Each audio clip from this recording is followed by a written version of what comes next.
ഏറ്റവും നല്ല ആണെന്നാൽ കപ്പട മീശയും six pack ബോഡിയുമാണെന്ന് മീഡിയക്കാരും പഠിപ്പിക്കും. അല്ല, ആണുങ്ങളിൽ ഏറ്റവും സുന്ദരൻ കെട്ടിക്കൊണ്ടുവന്ന പെണ്ണിനോട് ഏറ്റവും മര്യാദക്ക് പെരുമാറുന്നവനാ.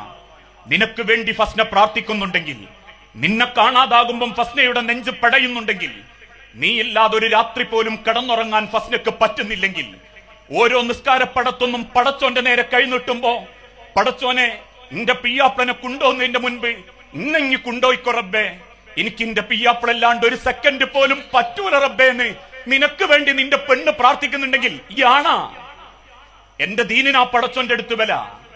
സഹോദരൻ, അതുകൊണ്ട് തിരിച്ചറിയേണ്ടതും ആണുങ്ങളിൽ ഏറ്റവും നല്ലവൻ കല്യാണം കഴിക്കുന്ന പെണ്ണിനെ മനസ്സിലാക്കാൻ പറ്റുന്നവനാ, ക്ഷമിച്ചും സഹിച്ചും തിരിച്ചറിവോടെ പെരുമാറുന്നവനാ.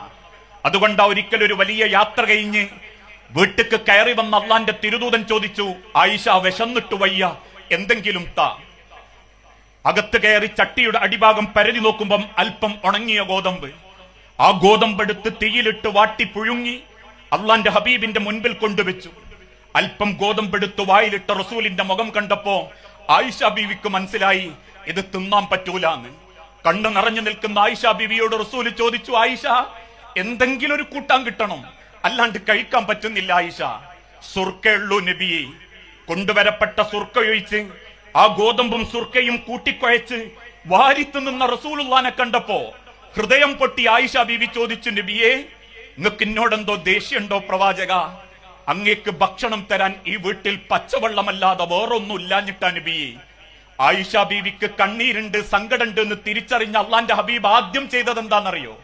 ആയിഷ റളിയല്ലാഹു തആല അൻഹാനെ കൊണ്ടൊരു ഗ്ലാസ് വെള്ളം എടുപ്പിച്ചു. ആ വെള്ളം കൊണ്ടുവന്ന ആയിഷ ബീവിയുടെ കയ്യിൽ നിന്ന് അതേ ഗ്ലാസ് ആയിഷ ബീവിന്റെ ചുണ്ടത്ത് വെച്ച് അള്ളാന്റെ ഹബീബ് പറഞ്ഞു, നീ കുടിക്ക ആയിഷ. അള്ളാന്റെ പ്രവാചകന്റെ മുൻപിൽ വെച്ച് ആ കവിള് കുടിച്ച ആയിഷ ബീവിയുടെ ചുണ്ട് പതിഞ്ഞ അതേ ചുണ്ടിന്റെ ഭാഗത്ത്, ആ പാത്രത്തിൽ ചുണ്ട് പറ്റിയ ഭാഗത്ത് ചുണ്ട് വെച്ച് റസൂൽ വെള്ളം കുടിക്കുമ്പോ ആ പ്രണയത്തിന്റെ മുൻപിൽ, ആ സ്നേഹത്തിന്റെ മുൻപിൽ ആയിഷ ബീവി വീണ്ടും പൊട്ടിക്കരഞ്ഞു. വാരിക്കുഴച്ച ആ ഒരു ഗോതമ്പും അല്പം സുർക്കയും കൂട്ടി ആയിഷ ബീവിന്റെ വായിൽ വെച്ചിട്ട് റസൂലുള്ള പറഞ്ഞു, കരയല്ലേ ആയിഷ, എനിക്കറിയാം ഈ വീട്ടിൽ ഒന്നുമില്ലാന്ന്, എന്നാലും സുർക്കയും ഗോതമ്പും എന്ത് നല്ല കൂട്ടാനാന്നറിയോ ആയിഷ? ഇതാ മനുഷ്യരെ പരിഗണന, ഇതാ അവനാന്റെ വീട്ടിലെ പെണ്ണാഗ്രഹിക്കുന്നത്. സ്വന്തം വീട്ടിലുള്ള പെണ്ണിനോട് ഏറ്റവും മര്യാദക്ക് പെരുമാറാൻ പറ്റാത്തവൻ ഒരിക്കലും പടച്ചോന്റെ അടുത്തൊരു നല്ലോനാവൂല. അതുകൊണ്ടാ ഹിയാറുക്കും അഹ്സനുക്കും ലിനിസായിക്കും, ആണുങ്ങളിൽ ഏറ്റവും നല്ലവൻ കെട്ടിക്കൊണ്ടുവന്ന പെണ്ണിനോട് ഏറ്റവും മര്യാദക്ക് പെരുമാറുന്നവനാ. സഹോദരൻ ജസീം